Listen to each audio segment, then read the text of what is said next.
क्या नाम है आपका? मैं पप्पू नाव। कहाँ से आया? भोजला से आए। संघर्ष सेवा समिति के बारे में आपको कैसे पता चला? 4 जने बुजुर्ग बैठे थे, उन्होंने बताया कि आप संदीप भैया के पास जाइए तो आपको कुछ सहायता मिलेगी। तो क्या आश्वासन मिला भैया से? जो फार्म में सामान देते हैं वो मिला और बिटिया को आशीर्वाद मिला। तो भैया संघर्ष सेवा समिति में कौन आया था? हमारे यहाँ संघर्ष सेवा समिति में एक और बेटी जिसका नाम सजना सजना है ना, संजना, और इनके पापा का नाम पप्पू परियार। आप भोजला गांव से आए हुए हैं। मम्मी रंजना जी और बेटी की शादी है, तो गांव में चर्चा की इन्होंने कि चूंकि इनकी आर्थिक स्थिति सही ना होने, मजदूरी करते हैं आप, तो इन्होंने गांव में चर्चा की, तो वहाँ के बुजुर्ग लोगों ने इन्हें अवगत कराया कि संघर्ष सेवा समिति आप जाइए और वहाँ पर डॉक्टर संदीप सरावगी से आप मिलिएगा। तो आप लोग हमारे पास आए ऑफिस में, और इस बेटी को अपनी बेटी मानते हुए उपहार स्वरूप छोटी सी एक गिफ्ट है हम लोग संघर्ष सेवा समिति से दे रहे हैं, जो इसके जीवन में काम में आए।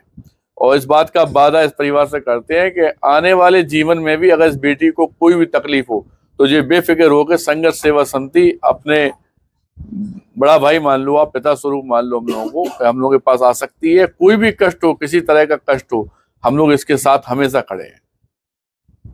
दूसरी बात हम आपको एक और अवगत कराना चाहते हैं दोबारा पूरे बुंदेलखंड वासियों को, चूंकि हर आदमी, हर व्यक्ति यह बात जानता है कि निस्वार्थ भाव से दिन रात में मेरी पूरी टीम, हमारे जो लोग हैं, बहनें हैं, हमारे परिवार के लोग हैं, सारे लोग निस्वार्थ भाव से सिर्फ और सिर्फ सेवा का काम करते हैं। और आप लोगों से सिर्फ एक ही निवेदन है कि किसी तरह कोई भी बेटी अगर वास्तविकता में बहुत ही ज्यादा दयनीय स्थिति में है, किसी के पिता नहीं है, किसी के भाई नहीं है, किसी बच्चे को पढ़ने लिखने में बहुत ज्यादा दिक्कत है, खेल कूद बहुत अच्छा जानता है, उसके पास व्यवस्थाओं की कमी है, इस तरह का कोई भी दुख वाला काम, परेशानी का काम, दुख सुख में भागीदार हम लोग और हमारी पूरी टीम आज झांसी नहीं पूरे बुंदेलखंड में काम कर रही है।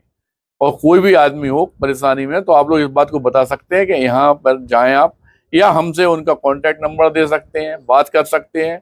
और आप पब्लिक से भी एक ही हम हाथ जोड़ के निवेदन करना चाहते हैं कि प्लीज, मतलब जिस तरह से हम लोग सेवा कर रहे हैं बिना जात पात, बिना समाज को माने हुए, इसी तरह से आप लोग भी एक टीम छोटी छोटी बना के छोटी छोटी इकाइयों के रूप में निस्वार्थ भाव से किसी बेटी, किसी बच्चे का भविष्य संभालने का काम कर सकते हैं। और अगर आप लोग समर्थ हैं और आप लोग जुड़ना चाहते हैं संघर्ष सेवा समिति से, तो यह भी निवेदन है कि हम लोगों के पास आके संघर्ष सेवा समिति का जो ऑफिस है SM टावर झोकनबाग में, यहाँ पर आके कांटेक्ट कर सकते हैं।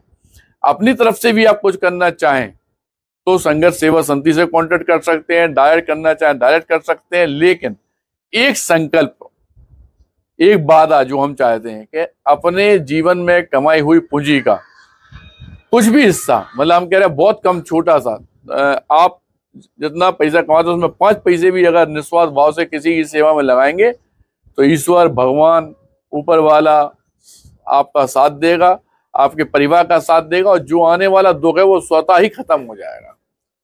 यही हम आपसे निवेदन करना चाहते हैं और धन्यवाद करना चाहते हैं सभी लोग।